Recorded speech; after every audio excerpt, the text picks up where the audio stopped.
you're part of a typical Canadian family, you have a little bit of trouble making ends meet. Life is expensive these days. Of course, with the price of real estate all across the country, it takes a lot of money just to buy a home, and then of course to run it, and kids cost a fortune. So families need a break. They need some help. I hear that all the time when I'm door knocking in my riding. People say, please do what you can to help families. And one of the things I hear about over and over again is, why don't you give families the ability to split income?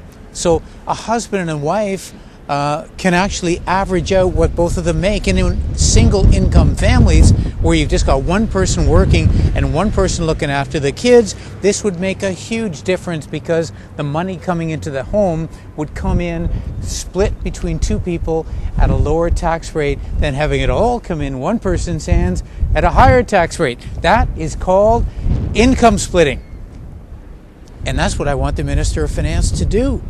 Now, he's opened the door. This week, he allowed pension splitting for seniors. We've talked about that. That was one of my big campaigns. Now I believe this principle of basic tax fairness should be extended to all families, because families are the basic economic unit of our society. So I'm just about to go into the House of Commons right now. It's almost question period. I'm on today for a question. I hope I get there. You never know. But if I do get up today, I'm going to ask the Minister of Finance if he agrees that family income splitting is a cool idea, and if he's going to do it. Let's see what happens. The Honourable Member for Halton. Speaker, the Finance Minister did the right thing this week by realizing that retired couples should be able to split their income for tax purposes.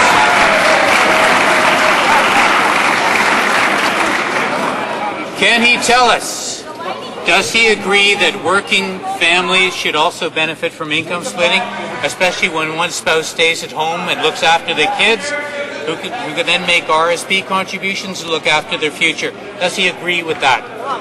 Honourable the Minister of Finance. Mr. Speaker, I thank the Honourable Member for his question, and I certainly acknowledge the extensive work the Honourable Member did with respect to advocacy of the issue of income splitting for pensioners in Canada.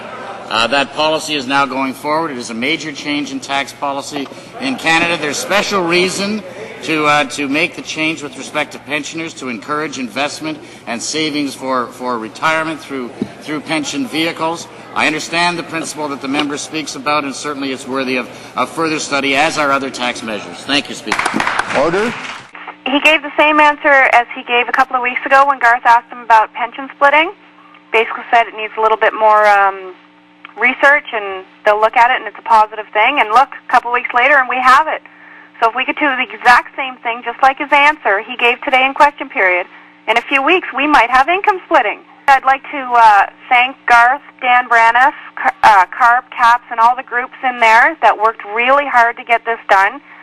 I know a lot of the news hasn't made much of it because of the income trust, but I can tell you, for the unpaid caregiving movement, this was a huge boost.